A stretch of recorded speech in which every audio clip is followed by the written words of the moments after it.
a plan. May I invite a person who has more than a sister to Mama Jole? We got the news while we were away.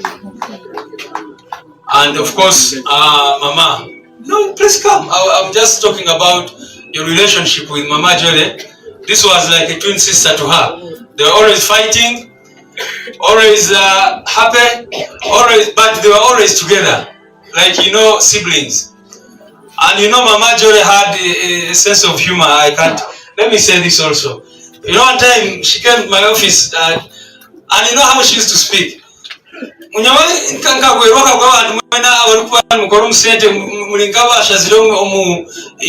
cloth. She was saying that you people who manage finances, you're all the same. You all behave as if, and we laughed about it the whole day, because she was telling me I've been working in NGOs, in whatever. Every time I go to an accounting officer, you ask for the same things, but she said it in a very, very funny way, but a motherly way. So we miss her so much. Mama Zedwiga, hopefully you get the strength to speak about your friend. I will.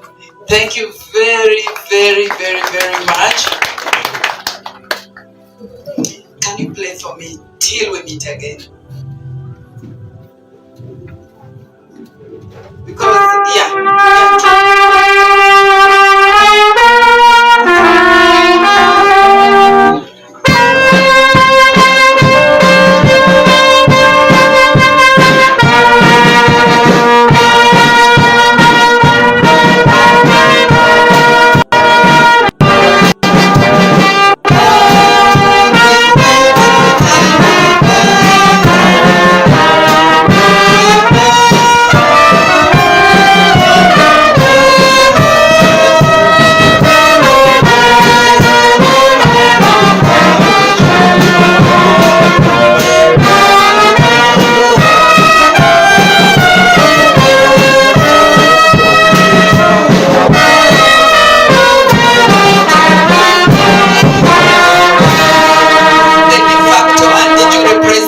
Republic of Uganda and the First Lady here present, our representatives in Parliament, the Secretary General, and the entire NUP leadership, the family of my sister Jole. I know each one of you by name. And even when you were still in diapers, we shared those moments. Here, we did. That was how close we were with Jole. Jole, her life is like of a lioness. You don't speak about it. You see the carcass. You don't have to talk. You just see where she has passed. You just feel her. There's nothing much we will talk, because she is with us. She has impacted us so much. When Jole joined us in 2020, I was a bundle of fire all over me. She helped to calm me down. Jole was so patient. Yes, I was. But she calmed me down. She would even laugh at me. Sometimes my impatience. She would say, no, this is not how we do. You are here in this political party, in Uganda, in our country, Uganda.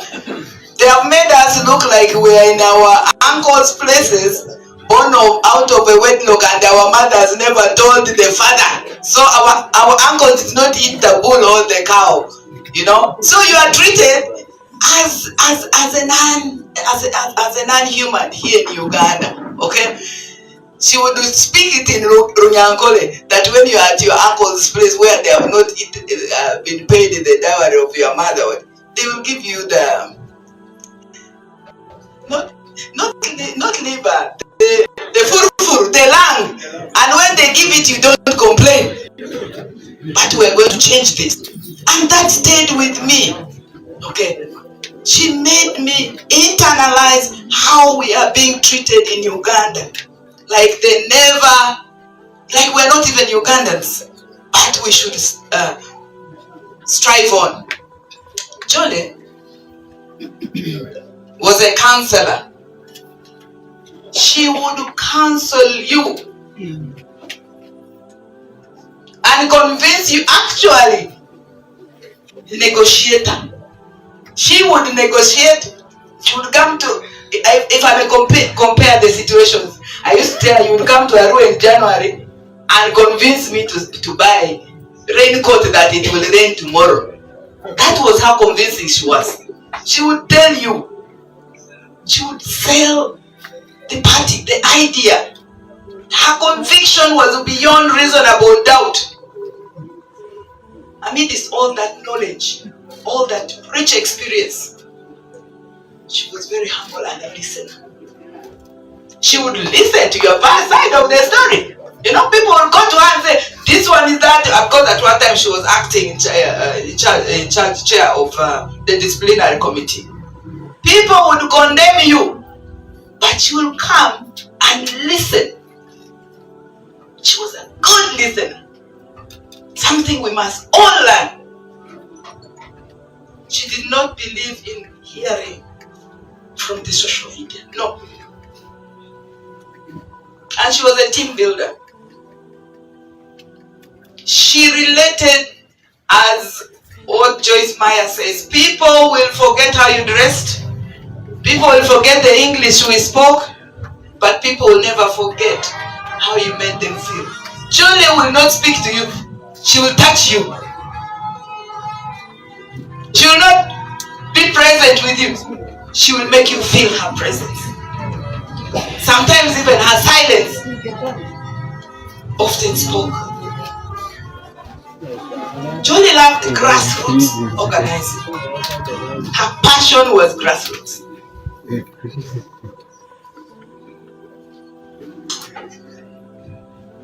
When at the peak of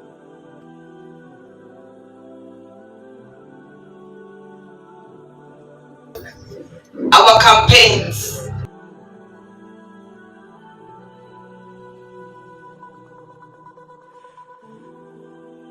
Parliament presidential 2020, she came to me. Everybody around us.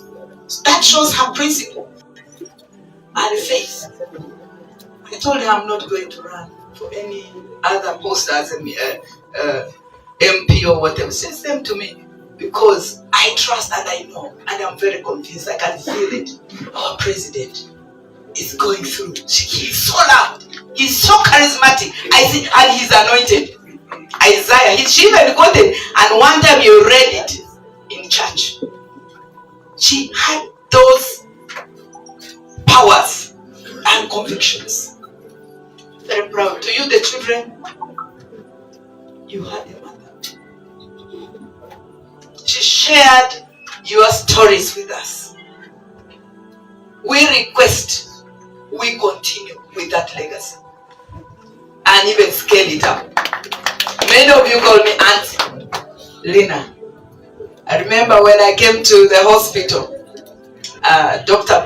Bernard and Philippa. Bernard was just leaving the hospital because the bus delayed. And Aunt Beth and Philippa were there. And Aunt Naomi, where are you? We became sisters. Aunt Naomi. I'm here. Yes. Thank you very much. So they were all saying, please go home. I said, no. The person I would stay with is right here and I'm going to stay here. And we really stayed with, yes, Naomi. Naomi, be strong.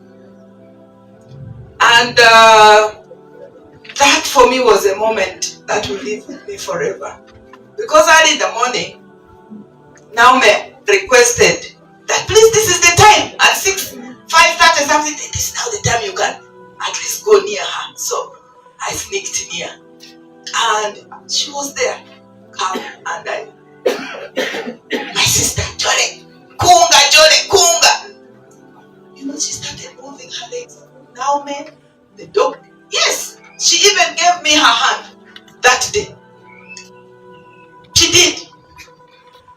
Because of that love for her country. We're not even sympathize over, but Kunga, Jolie, fight for you. Please, I am right here. She moved. She even moved her face and gave me her hand. And I went with a lot of hope. A lot of hope. That was the fighter. That is the revolutionary Jolie. We are here to celebrate. We are here to reignite her legacy. We are here to renew the commitments that she lived for. We are here in practice to mark as a country, as a region, as the family, that her death, her departure will not be in vain. I invoke the saying of our president: they kill us, death takes us, forgetting that we actually seeds. We are planting yet another seed, a giant seed. I conclude, Your Excellency, in the interest of time. Randomly, I was reading today's 26th. The reading is from the book of Ecclesiasticus. This is to the police. Vanity of vanities. The preacher says, vanity of vanities, all is vanity. For all his toil under the sun, what does man gain by stopping us to go and celebrate this life as we want? The psalmist agrees with us and says in Psalms 89, and cries out to the Lord, "Oh Lord, you have been our refuge from one generation to the next."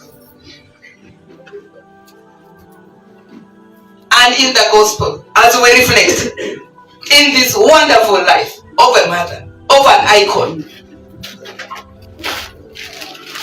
Herod, this is taken from the book of St. Luke chapter 9, verses 7 to 9. It's very brief.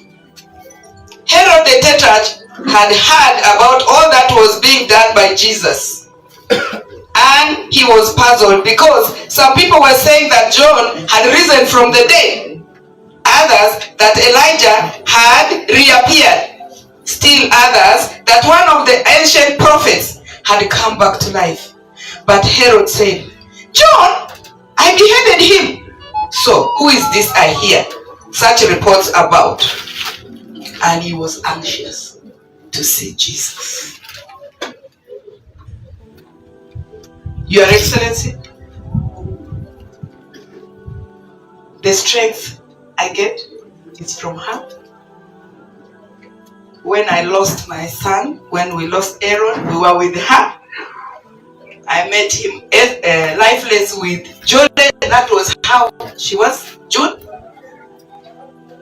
And here, as believers, renewing our commitment, Western region is taking the revolution to the next level. Northern Uganda Mobilization Secretary came all the way to ensure that we are here fully represented. Anybody among, because we from the north are all over. There are those also, yeah, okay, because of Karuma, they are taking a longer route. Yes, I'm talking Northern Uganda. We are very, very saddened, but we are also very encouraged because we have a home, we have a family here, and we've been welcomed as we send Jolie off and renew her presence. In Northern Uganda, we commit, we will think through to have a presence of Jolie. We commit to do that. She will be in our Hall of Fame. her photos, and her presence in whatever way possible. Yes. I need all of you to live with the commitments, to live by her guidance, and we continue to go to Uganda a share. May her soul rest in eternal peace and a great power. On that note, may I invite? On that note, she fondly used to call you Musinguzi. I also fondly call you as Ngobi. You know, that's how we used to do our things. So, on that note, Your Excellency, the de facto and de jure President of the Republic of Uganda, we've been around you like the bird. One wing, another wing. This wing is clipped. Come and encourage the congregation. Come and rightfully raise back this wing. For Jole, for Uganda, for the world. Your Excellency, the brethren are waiting. Thank you.